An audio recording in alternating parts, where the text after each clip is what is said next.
저는 작품을 대하는 입장이 거대한 역사성을 다루긴 하는데 어떤 거대한 역사가 아니라 인디비주얼적인 역사예요. 그러니까 수많은 사람들 있잖아요. 제가 갖고 있는 작품의 전체적인 그 작품의 그 화두가 뭐냐면 구우일모라고 그래요. 그러니까 구우일모. 그러니까 9마리의 소가 있는데 그 중에 하나의 털에다 있는 얘기잖아요. 그러니까 9마리의 소라는 것은 구수라는 것은 만수라고 그래. 만수. 절대수이면서 만수니까 수많은 수라는 얘기죠. 수많은 소 중에 그 하나의 털에 관심을 갖는 거죠. 그 하나의 그 털 안에도 역사성이 다 있는 거 아니겠어요?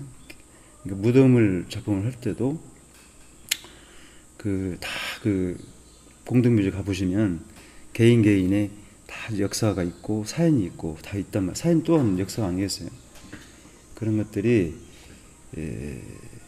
이제 뭐 타인들이 알 수도 없고 그렇지만 그게 존속이 된다는 거죠.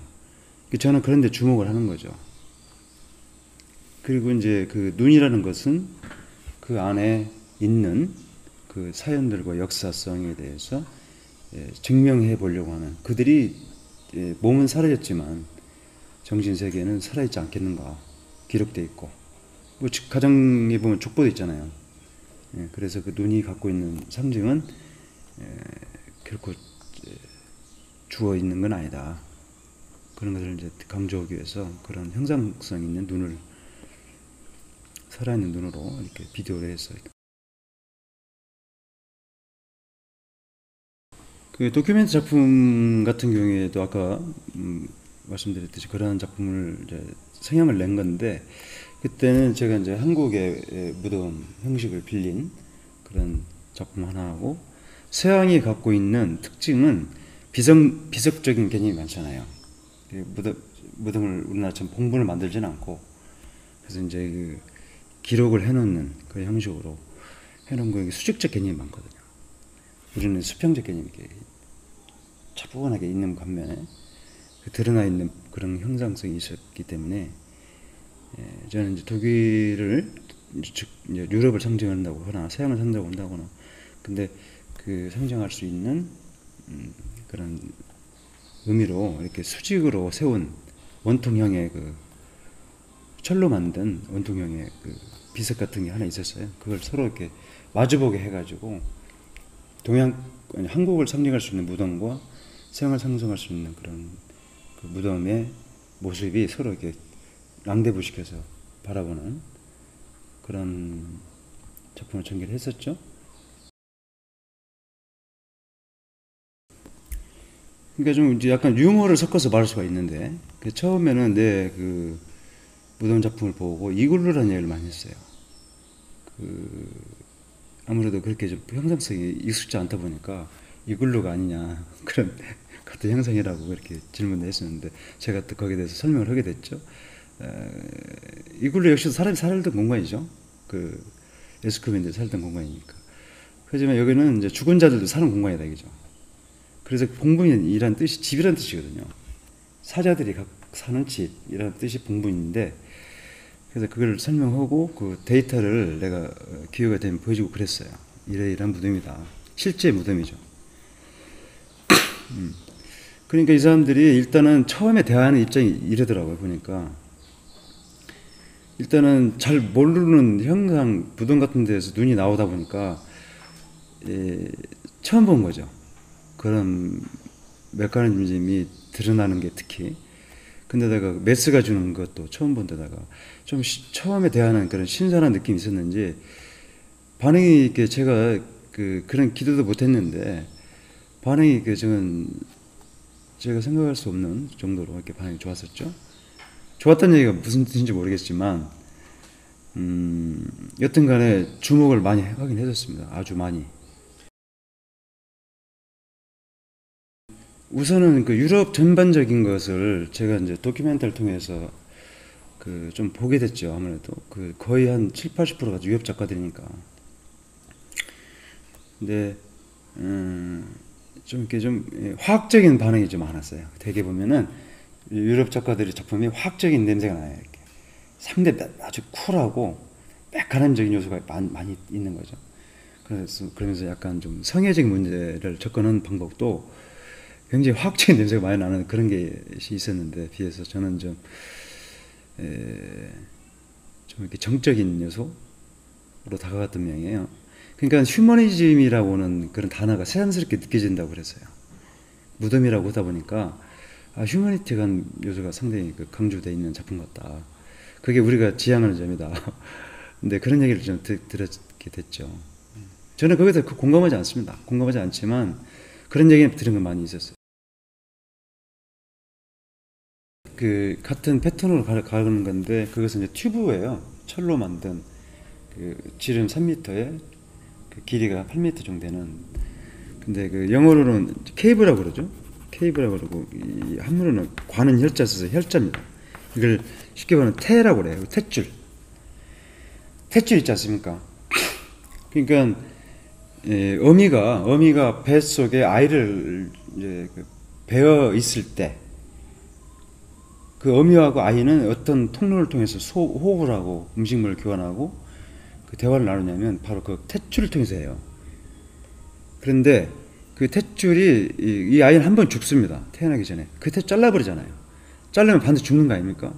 죽으니까 의사분이 뒤로 거꾸로 놓고 엉덩이를 치는 거거든요. 치면 그 신호가 가면 그 신호에 대해서 전혀 새로운 모습으로 태어나는 것이죠. 눈과 코와 입이 터지는 거죠. 그래서 앵앵하고 울잖아요. 그게 신호탄이거든요. 신호대 반응인데, 그렇지 않으면 배 안에 죽은 거지.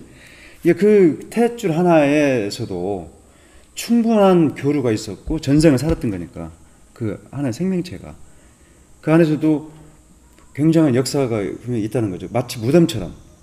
제가 작품에서 보면은 이 어미의 배를 무덤하고 우리나라 무덤하고 형상이 거의 똑같기 때문에 그렇게 제가 저 이야기를 해가고 있는 그 과정이 있습니다. 그러니까 그 안에 있는 탯줄 또한 그런 것이 갖고 있다는 거죠. 그래서 좀 대형으로 만든 그 구조물이긴 하지만 케이브, 즉 탯줄을 의미하고 있는 것이죠. 사실은 비엔날레의 성격을 먼저 얘기하고 싶은데, 비엔날레는 각국에 비엔날레 다 있어요. 웬만한 나라는 다. 아주 정치적인 게 살아있지만 않는다면 강남 다 있거든요. 어떤 형식이든 간에. 근데 비엔날레라는 것은 자국 작가를 홍보하는 하나의 이벤트 사업의 일종입니다. 근데 도큐멘터리는 좀 다르죠. 그래서 2년에 한 번씩 하는 건데, 트렌날도 그런 유사한 게 있고, 자국 작가를 홍보하는 거예요. 그게 원래 본 기능이 그겁니다. 근데 그게 원래 그게 순기능화 돼야 되는데, 그 중에서 이제 그러다 보니까 외국 작가들과의 어떤 충돌도 시켜보고 싶고, 기획자들의 입장에서 그런 과정에서 외국 작가 참여하게 되잖아요. 그러면 자국 작가 또한 외국 작가하고 맞부딪히게 될 기회가 되는 거고, 타국 작가 또한 그 나라 작가와 부딪히게 되는 기회가 되는 거죠. 그렇죠? 그러니까 제가 비엔날 몇 번 참여해봤잖아요. 상파울로 참여해보고 뭐 리옹 참여해보고 몇 개 참여해봤는데, 도큐멘터 말고요. 도큐멘터는 완전 성격이 틀리거든요. 그게 비슷한 것 같지만 많이 틀리더라고요. 근데 거기서는 실제로 그렇습니다. 많은 그 나라의 미술관 관계자들 또는 갤러리 관계자들 또는 컬렉션 하는 분들 또는 기자분들, 막 그 사람들이 완전 포진돼가지고, 잘 아시겠지만 그렇게 홍보를 해요. 무시무시하게 합니다. 안 보이게 쫙 합니다. 그리고 그렇기 때문에 대결의 장소가 아니냐. 즉 그래서 자기를 확인할 수 있는, 컨펌할 수 있는 그런 기회도 되는 것이고, 그것이 일종의 이제 마켓이라고 봐요. 저는 가끔은 쉬운 말 하는데, 어떻게 보면은 그게 전쟁터일 수도 있다는 얘기도 해요. 문화 전쟁터가 아니겠느냐라는 소리도 하는데, 거기에서 자기가 서바이벌 되느냐, 그렇지 않냐는 자기 검증을 해봐야 되겠죠. 또 객관적인 검증을 받다 치더라도, 저 작가는 훌륭하다, 저 작가는 훌륭하다라고 했더라도 그것이 피드백이 국내로 들어와야 되거든요. 국내에 와서 그것이 이제 우리는 이제 그 나라에서 참여했지만 그것이 국내에 와서 피드백이 돼서 국내에서 그걸 갖다가 이제 다시 이렇게 시스템화돼서 이렇게 나가야 되는 그런 게 필요한 건데, 그런 점에서 작가로서 볼 때는 그런 것은 좀 필요한 부분이 있다는 거죠. 그러니까 그게 엮이는 게 분명히 있습니다. 그것이 갖고 있는 엮이는 게 있는 것 같은데, 거기서 취해 있는 사람도 있잖아요. 제가 어디 나 같은 경우에는 좋은 조건에 갔다 온 사람인데도 저도 한때는 참 취해 있었어요. 나 도쿄멘타 뭐 이런 데 다 다녀왔다 이거지. 저도 그랬어요. 근데 그것은 취해 있는 거예요. 취해 있는 거지 자기 자신에 대한 자기 스스로가 검증을 못했던 거지. 만약에 시스템이 있었다면 그게 쉽게 검증이 되고 또 이렇게 뒷받침이 있었을 텐데, 우리나라는 그게 조금 아쉬움이 있어요. 그게 아쉬운 점이 있는데, 저는 이제 그런 거에서 저는 명확하게 말할 수가 있어요. 제가 그걸 어떻게 알았겠어요? 처음부터 몰랐지요. 몰랐는데 뭐냐면, 나는 그 대답이 우리 이미 갖고 있어요. 우리는 한국에 모든 면에서 우리나라는 비대칭 문화야.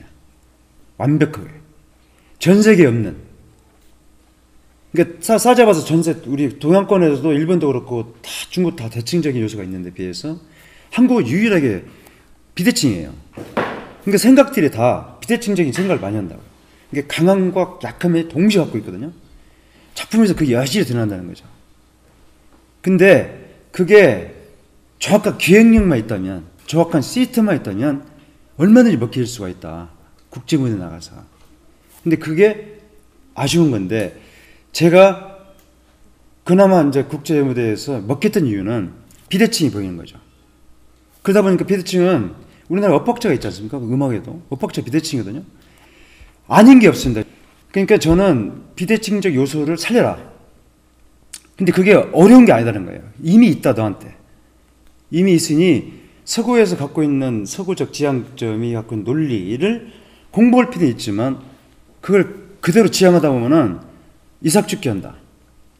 이제 그거는 안 해도 되지 않느냐. 이제는 우리가 그동안에 필요해서 공부했다면 지금부터는 그럴 필요가 굳이 없다. 칠레를 중국을 보면요, 걔들은 컨템포리 몰라요. 잘 아시겠지만. 그리고 나는 저도 이제 컨템포리 의심하거든요. 솔직히 말해서 컨템포리에 대해서 증명을 못하고 있어요. 아무리 내가 활동을 해도 모던까지는 이해 간다고. 근데 컨템포리에 대한 용어 자체도 제가 의심이 가고 지금은. 그런데 중국 작품을 보면요, 그냥 지낼 거예요. 말도 안 하는 작품들. 이거 하고 다 그러고 사회주의 커뮤니스트에 그대로 묻어나는 비판적이고 성토하는 작품들. 그런데 그게 먹히거든요. 근데 그게 단지 일각에서 보면은 그것은 중국이 갖고 있는 힘 때문에 그렇다라고 이렇게 치부하는데 그게 아니라고요. 그렇게만 말할 게 아니라 중국에는 그게 관심이 없다는 거예요. 문제는. 서구에서 갖고 있는 서구적 진단법에 대해서 관심이 없어요. 얘들은. 우리나라에서 쓰는 말 중에 10인 10세기까지 얘기하잖아요. 열선에서 다 다르다. 근데 그런 말을 쓰는 나라가 별로 없어요.